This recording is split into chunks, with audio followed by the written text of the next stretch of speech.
So I thought it would be fun just to do a tour of this one bed that I have. Obviously, I have tons and tons of garden space, and this is just one small section.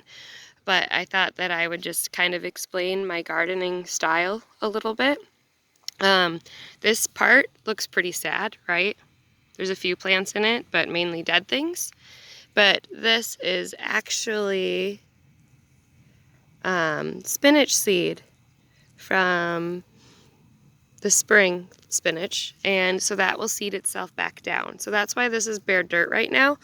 I'm going to put some spinach and possibly like radishes or carrots in here, just to have some under coverage, because when you're gardening, there's plants that go under the soil, like garlic and onions and radishes and carrots and stuff like that. And then there's like stuff that just barely sits on top a little bit. Spinach is really good for that one. They don't take a whole lot of space underground compared to above. And then I got this little pepper plant right here. I believe this is a bullnose pepper. Then I have this one.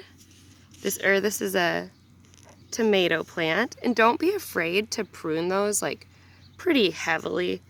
I'll take you from around the other side. I have this like mainly open in here for airflow purposes, but as you can see, it's doing really well. There's going to be tons of tomatoes on this, and any less pruning, you end up with less airflow. If you leave leaves touch the ground and stuff, it is more open to disease. So don't be afraid to really go in slightly heavy to your tomato plants. They can handle it. They grow back pretty fast. Then I have some kale plants. I just harvested a bunch off of these for my kale chips in my dehydrator. And you always harvest from the bottom up. But these, they'll keep going into wintertime. They're doing pretty awesome right now in this location because with the spinach that had bolted and with the tomatoes, it doesn't get a whole lot of like direct sunlight, and so it didn't bolt like some of my other plants that were in full sun. So I'm going to definitely keep that in mind coming next year. But yeah, if you look in the soil, you can see tons and tons of little spinach seeds in there. So those will all seed itself back down. And I might just shake the dead ones at different places. And then here is another very heavily pruned tomato plant. This one is actually a green zebra, so they will be ready relatively soon and stay green. Then we move over here, and underneath the green zebra, I have carrots going. And then I have a pepper plant right here that's doing pretty good. These ones are not doing as well as some of my other pepper plants.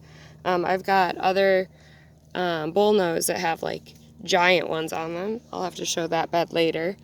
But then we come around here and we have the Roma that's also pruned heavily. And I like using these beds because I can string them up on here. It's kind of, the bar's kind of haphazardly put there, but it works really well. But once again, going through and making sure that like they're not too cluttered. I just cut a bunch of the Romas back because I don't like ones that have brown spots. I should probably thin out this space right here because there's like so many that the odds of them like all doing well is really slim. So it might as well, oh, I can reposition some, but I don't know. I like to have them so they're not super crowded on top of each other. And if you pull them, it will send more energy to other tomatoes and make those bigger. So don't be afraid. I don't know about you, but I have tons of tomato plants, so it's not really a big deal if I prune a couple.